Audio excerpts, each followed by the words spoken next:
దేవీ చౌక్ లో శ్రీ వెంకటేశ్వర స్వామివారి మఠంలో తొలి ఏకాదశి సందర్భంగా భక్తులు స్వామివారి దర్శనానికి భారీగా తరలివచ్చారు. శనివారం తెల్లవారుజామున 5 గంటల నుంచి స్వామివారికి ప్రత్యేక పూజలు, అభిషేకాలు నిర్వహించారు. దేవి చౌక్లో శ్రీ వెంకటేశ్వర స్వామి వారి మఠంలో వేంచేసి ఉన్న శ్రీదేవి భూదేవి సమేత వెంకటేశ్వర స్వామి, శ్రీదేవి భూదేవి సమేత శ్రీ చెన్నకేశ్వర స్వామి ఆలయంలో దర్శనానికి భక్తులు పెద్ద ఎత్తున తరలివచ్చారు. భక్తులు క్యూలైన్లలో బారులు తీరి స్వామివారిని దర్శించుకున్నారు. ఉదయం నుంచి స్వామివారికి ప్రత్యేక పూజలు, సేవలు, అభిషేకాలు నిర్వహించినట్టు ఆలయ అర్చకులు కండవల్లి పవన్ కుమార్ ఆచార్యులు వెల్లడించారు. కార్యనిర్వహణాధికారి పి ప్రియదుర్గ భక్తులకు ఎటువంటి అసౌకర్యం కలగకుండా ఏర్పాట్లు పర్యవేక్షణ చేశారు. గోవిందనామంతో ఆలయ పరిసర ప్రాంతాలు మారుమోగాయి.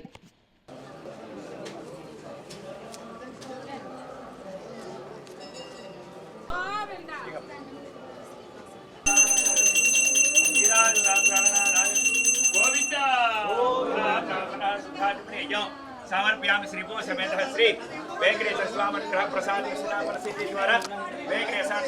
ఓం నమో వెంకటేశాయ. జై శ్రీమన్నారాయణ. ఈ రోజున ఆషాఢ మాసంలో వచ్చేటటువంటి తొలి ఏకాదశి అంటే చాలా విశేషమైనటువంటి రోజు. అంటే ఈ దక్షిణాయనంలో ప్రథమ ఏకాదశి, దీన్నే శయనేకాదశి అని కూడా అంటారు. ఈ రోజున తొలి ఏకాదశి, పైగా శనివారం వెంకటేశ్వర స్వామి వారి యొక్క వారం అయింది.